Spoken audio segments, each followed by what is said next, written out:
কানের পাশে রাখবেন, কনুইকে এভাবে উঠে রাখবেন, পেটের নিচ দিয়ে যেন ছাগলের বাচ্চা পার হতে পারে। সহিহ হাদিস। নারী পুরুষ সবারই একই হুকুম, কোনো পার্থক্য নেই।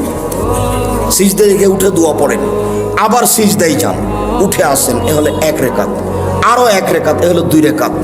আত্তাহিয়াতুর বৈঠক হলে পায়ের পাতার উপরে বসবেন।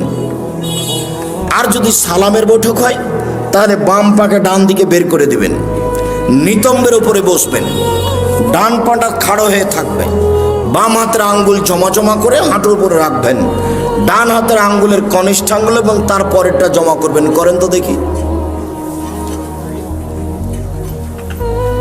বৃদ্ধ আঙ্গুলের পরের আঙ্গুলের নখের উপরে পেটটা রাখেন, অবিরাম নড়বে আত্তাহিয়াত হয়ে গেলে সালাম পর্যন্ত। একবার উঠানোর পৃথিবীতে ভুয়া হাদিসও নেই, এটা এমনিতেই চলছে। অবিরাম নড়বে, যতবার নড়বে ততবার শয়তানকে আঘাত করা। আত্তাহিয়াত, দরুদ, দুআয়ে মাসুরা। তারপরে আমার একটা পরামর্শ, সেটা কি বলেন তো? রব্বির হামহুমা কামা রাব্বায়ানি সাগীরা। বাপ মায়ের জন্য দোয়া করা, জাযাকাল্লাহ খায়ের মনে আছে, ভুলবেন না সহজে। রব্বির হামহুমা কামা রাব্বায়ানি সাগীরা। হে আল্লাহ, তুমি আমার প্রতিপালককে দেখো, তুমি আমার বাপ মাকে দেখো, বাল্য অবস্থায় আমাকে যেভাবে দেখেছিল। এই দোয়াটা যেন না ভুলি, তার জন্য কি পরামর্শ আছে? 2 রেকাত সালাত। 2 রেকাত সালাত আদায় করে আল্লাহকে বলবেন যে একমাত্র দোয়াটা মনে রাখার জন্য আমি এই 2 রেকাত সালাত আদায় করছি, তুমি আমাকে কবুল করো। আসসালামু আলাইকুম রহমতুল্লাহ, আসসালামু আলাইকুম রহমতুল্লাহ। এরপরে যা কিছু হবে তা জিকির। সম্মানিত দিনী ভাই বোন, জিকিরের সবচেয়ে গুরুত্বপূর্ণ জিকির হলো আয়াতুল কুরসি। সালাম ফেরার পরে যদি কেউ আয়াতুল কুরসি বলে তাহলে জান্নাতে চলেই গেছে। তো ঢোকেনি কেন? মরেনি এই জন্য। সম্মানিত দিনী ভাই বোন, আলোচনার শেষে এসে আপনাদের সাথে জরুরি কয়েকটি কথা। তার প্রথম কথা হচ্ছে, আমার মনে হয় এই পর্দাটা যখন আমি উঠেছিলাম তখনই খুলে ফেলতে হতো। পর্দার বাইরে যারা আছে তারা বুঝতে পারে না যে আমাদের কথার কারণে তাদের অসুবিধা হচ্ছে নাকি, যার কারণে তারা নিয়মিত কথা বলার চেষ্টা করলো, যেটা আমরা পছন্দ করিনি। যা হোক, অনেক দূর থেকে আসার পরেও তারা আমাদের কথাকে মূল্যায়ন করার অনেকে প্রয়োজন মনে করলো না। এটা তাদের অযোগ্যতা, এটা তাদের বিদ্যা বুদ্ধি না থাকার প্রমাণ। কেননা আমরা খুব জোরালোভাবে পেশ করেছি, আমরা জাতির সামনে একটা বাক্য অগ্রহণীয় বলি না। কাজেই কেউ বুদ্ধিমান তারপরে আমাদের কথা শুনবে না, উপেক্ষা করে গল্প করবে, এমনটা হতে পারে না। কেউ কোনোদিন এরকম জায়গাতে টিকতে পারেনি, আজও টিকার কোনো পথ নেই। একজন মানুষ দিয়ে চলে, যার নাম মুহাম্মদ সাল্লাল্লাহু আলাইহি ওয়াসাল্লাম। পৃথিবীর কোনো মানুষ দিয়ে ধর্ম চলে না, মাত্র একজন মানুষ দিয়ে ধর্ম চলে, যার নাম মুহাম্মদ সাল্লাল্লাহু আলাইহি ওয়াসাল্লাম। ধর্মের নামে কেউ কিছু যদি বলে তাহলে সেটা কার হতে হবে? মুহাম্মদ সাল্লাল্লাহু আলাইহি ওয়াসাল্লামের হতে হবে। তবে এদেশের মাটিতে, ভারত, বাংলাদেশ, পাকিস্তানের মাটিতে, এদেশের মাটিতে প্রায় 3 লক্ষ মানুষের বানানো হাদিস আছে। তার 10,000 আছে আমার ভাষায়। আমি 10,000 দেখাতে প্রস্তুত যে কোনো সময়ে। আবার বলি, আমার একটি কথা জানা থাকলে অন্যকে বলো। বানি ইসরায়েলের কাহিনী বলো। বানি ইসরায়েলের কাহিনী কি? যেমন একটা আজ থেকে নিয়ে হাজার হাজার বছর আগেকার কাহিনীর নাম বানি ইসরায়েলের কাহিনী। যেমন আপনাকে একটা দেখাই, বুখারী মুসলিমের হাদিস। আবু হুরায়রা রাদিয়াল্লাহু তাআলা আনহু বলেন, রাসূল সাল্লাল্লাহু আলাইহি সাল্লাম বলেছেন, লাম ইয়াতাকাল্লাম ফিল মাহদি ইল্লা সালাসা। মায়ের কোলে দুধের বাচ্চা 3 জন কথা বলেছে, দুধ খেতে খেতে কথা বলেছে। শিশু 1 ঈসা আলাইহিস সালাম। যেমন বাচ্চা নিয়ে গ্রামে ঢুকেছে, তখন গ্রামের লোকেরা বলা শুরু করেছে, ছি ছি ছি ছি ছি ছি ছি ছি, মারিয়াম এত খারাপ মহিলা, জেনা করে সন্তান নিয়ে এসেছে। আরে ওর তো বাপ ভালো মানুষ ছিল, ওর মা কত ভালো মানুষ ছিল, ছি ছি ছি ছি ছি, কত খারাপ মহিলা, অবৈধ সন্তান নিয়ে এসেছে গ্রামে। সবাই বলা বলি করতে লাগলো। এ তো মুখ তো বন্ধ করা যাবে না কারো, যার যা ইচ্ছা সে তা বলে নিচ্ছে। এখন উনি আর কি বলবেন? তখন উনি বলছেন, বাচ্চার সাথে কথা বলেন। তখন বাচ্চা বলছেন, আব্দুল্লাহ নবীও, আমি হচ্ছে আব্দুল্লাহ, আল্লাহর বান্দা, আমি নবী। দুধের বাচ্চা কথা বলছে। দুই, রাজুলুন কানা ফি বানি ইসরাইল ইকরালাহু জুরাইজ। হাজার হাজার বছর আগে একটা লোক ছিল, তার নাম ছিল জুরাইজ। ইসল্লফি সৌমাতে, সে তার গির্জা ঘরে ইবাদত করত। ফাআতাতহু উম্মুহু, একদা তার মা তার কাছে আসলো। ফাদাতহু, তার মা তাকে ডাকলো।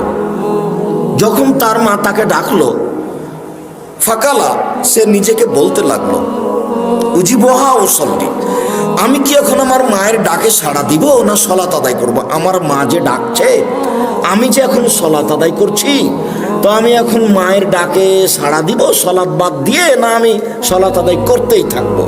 তা ভাবতে ভাবতে একটু দেরি হয়ে গেছে। দেরি হতেই মা বলছেন, আল্লাহুম্মা, তুমি তো তাতুরিয়া ওজুহাল মুমিসা, আল্লাহ তুমি এই ছেলের মরণ দিও না, পতিতালয়ের মহিলার মুখ দেখা পর্যন্ত। আল্লাহ, এই ছেলে যেন না মরে একজন খারাপ বদ মহিলার সাথে দুর্ঘটনা না হওয়া পর্যন্ত। আল্লাহ, পতিতালয়ের মহিলার মুখ দেখা না পর্যন্ত এই যেন না মরে। এই কথা বলে মা চলে গেলেন। মায়ের মন খারাপ। ফাতার রাজাতুল্লাহ ইমরা, বলতে না বলতে একজন মহিলা এসে উপস্থিত। ফাকাল্লামাতহু, মহিলা এসে জোরাইজের সাথে কথা বলল, আমার সাথে জেনায় লিপ্ত হন। ফাআবা, তিনি অস্বীকার করলেন। ছি ছি ছি ছি ছি, তুমি বলো কি কথা? হ্যাঁ, তোমার সাথে আমি জেনা করবো মানে? বলো কি তুমি? ফাআতাতি রাইয়া, মহিলা একটা রাখালের কাছে আসলো। ফামকানাথু, মহিলা রাখালকে চেপে ধরলো, অবৈধ কর্ম করলো। ফাওয়ালাদাত গোলামান, এতে সে একটা বাচ্চা জন্ম দিল। ফাকালাত হুয়া মিন জোরাইজ, বাচ্চাটা প্রসব করার পরে বলল, এই বাচ্চা হলো জোরাইজের। ফাতাহু, জনগণ তার গির্জা ঘরের কাছে আসলো। ফাকাসসারুহু, তার গির্জা ঘরকে ভেঙে খান খান ধুলা ধুলা করে দিল। ওয়ানজালুহু, তারা তাকে গির্জা ঘর থেকে বের করে টেনে হেঁচড়ে রাস্তায় নামিয়ে দিল। ও সাব্বুহু, যার যা ইচ্ছা সে তা গালি দিল। গির্জা ঘরে অবৈধ কর্ম করে, এইটা প্রমাণ তাদের কাছে মহিলার মুখের মাধ্যমে। আপনার লক্ষ্মীপুর জেলে 20 বছর 10 বছর থেকে কতজন লোক আছে, ও নিজেও জানে না আমি কেন জেলে। জজও জানে না ঘটনা কি, উকিলও জানে না ঘটনা কি। সাক্ষী বলছে আমি 2 চোখে মারতে দেখেছি, অথচ সেদিনও লক্ষ্মীপুরেই ছিল না, ছিল রংপুরে। তার নাম মিথ্যা সাক্ষী, তার নাম মিথ্যা সাক্ষী। পৃথিবীতে 3য় মহাপাপ হলো মিথ্যা সাক্ষী। তো কথা তো সমাজে ছড়ালো যে জোরাইজ অন্যায় করেছে, কেউ তো রক্ষা করলো না। যার যেভাবে মনে চলো সে সেভাবে তার সাথে খারাপ আচরণ করলো। ফাকামা, জোরাইজ দাঁড়ালো। ফাতাওয়াত্তা, অজু করলো। অসল্লা রাকাতাইন, 2 রাকাত সালাত আদায় করলো। ফাতাল গোলাম, এবার দুধের বাচ্চার কাছে আসলো। দুধের বাচ্চাকে এসে বলল, মানাবুকা, ও দুধের বাচ্চা তুমি বলো তো তোমার বাপকে? কালা আবিয়া রাই, বাচ্চা বলল আমার বাপ রাখাল। ফাকালো, জনগণ বলল, নাবনি সাওমাতাকা বিযাবে, জোরাইজ তোমার গির্জাঘর স্বর্ণ দিয়ে বানিয়ে দিব। কালা লা ইল্লা বিত্তিন, জোরাইজ বললেন, না, আমার গির্জাঘর যা ছিল মাটি দিয়ে বানিয়ে দিতে হবে, তাহাই করিতে হইবে। হাদিস মুসলিম। এর নাম বানি ইসরায়েলের কাহিনী, হাজার হাজার বছর আগের কাহিনী। কাহিনী সত্য, বলতে পারবেন। এই হাদিসে কি বুঝলাম? 1 নাম্বার বুঝলাম, ভুলেও কোনোদিন ছেলে মেয়ের জন্য বদদোয়া করবেন না। ছেলে মেয়ে যদি আপনাকে মারে, গালি দেয়, জমি দখল করে নেয়, বাড়ি থেকে বের করে দেয়, তবে মুখ খুলবেন না। যদি ছেলে মারে, তাহলে তাড়াহুড়া করে উঁচু করে 2 রাকাত সালাত আদায় করে আল্লাহর কাছে হাত তুলে বলেন, আমাকে ছেলে ফিরিয়ে দাও। আমি এরকম ছেলে মানুষ করিনি। আমার ছেলে আমাকে মাথায় করে থাকবে, শ্রদ্ধা করবে, আমি এটা চাই তোমার কাছে। তুমি আমাকে ছেলে ফিরিয়ে দাও। দুই চোখের পানি ঝরঝর করে ঝরবে আর আপনি আল্লাহকে কথা বলবেন, ছেলে 24 ঘন্টার মধ্যে আমি ফিরিয়ে চাই। যেই ছেলে আমার পা ধরে বলবে আব্বা ভুল হয়েছে, আপনাকে আর আমি কোনোদিন কোনো কথা বলবো না, আমি আমার জীবন বাজি রেখে আপনাকে শ্রদ্ধা করব, আপনার যা কিছু বলার আপনি বলবেন, আমি কোনোদিন প্রতিউত্তর করবো না। আমি এইটা চাচ্ছি তোমার কাছে। কেন আপনি বলতে গেলেন তোর পরে গজব নাজল হবে, তোকে ত্যায্য পুত্র করলাম, তোকে এই করলাম, তোকে সেই করলাম, তোকে জমি দিব না, তোকে জায়গা দেবো না, তুই বাড়ি থেকে বের হয়ে যায়, এই কথা বললেন কেন আপনি? শোনেন, বাপ হিসেবে মা হিসেবে জীবনে কোনোদিন ছেলে মেয়ের বিরুদ্ধে মুখ খুলবেন না। রাসূল সাল্লাল্লাহু আলাইহি ওয়াসাল্লাম নিষেধ করেছেন, কখনো তোমরা তোমাদের ছেলে মেয়ের উপরে বদদুয়া করো না। 3 শ্রেণীর মানুষের দোয়া কবুল হবে, মধ্যে কোনো আড় নাই। বলার সাথে সাথে লেগে গেছে, বলার সাথে সাথে একবারে লেগে যাবে, সেটা হলো বাপ মা। মন খারাপ করবেন না ছেলে মেয়ের উপরে। ছেলে মেয়ে যদি খারাপ আচরণ করে তো আমি যেটা পরামর্শ দিলাম পালন করতে পারবেন না? পরামর্শ মনে হবে মনে নেই, বলেন তো কি পরামর্শ দিলাম? সুন্দর করে অজু, নোয়াখালীর অজু করবেন না, তাড়াহুড়া করে শোকা আছে ফাঁকা, এগুলো নেই, মনে কষ্ট নেন না। মাঝে মধ্যে একটু বলছি এই জন্য যে আমারও খুব কষ্ট হয় যে মানুষ কেন শিরককে নেকির কাজ বলছে, বিদআতকে নেকির কাজ বলছে। যদি ফরিদপুর, শরীয়তপুর, মাদারীপুর, মাগুরা তারা এরকমই, কিন্তু আপনাদের চেয়ে তারা বেশি আগিয়েছে বলে আমার অনুমান। ঠিক বরিশাল, পিরোজপুর, ঝালকাঠি, ভোলা, বরগুনা, পটুয়াখালী আপনাদের মতোই শিরক বেদাত নেকির কাজ। এরপরে আপনাদের চেয়ে তারা অনেক বেশি আগিয়েছে বলে আমার অনুমান। আব্দুর রাজ্জাক সাহেব আমাদের কি দুর্বল দেখছেন? কিছুটা কিছুটা তাই আমার মনে তাই হচ্ছে। আমি বাহ্যিক অনুমান করে বলছি। আমি তো চট্টগ্রাম, সিলেট, বরিশাল, নোয়াখালী, ফরিদপুর যাচ্ছি, তাতে আমার অনুমান।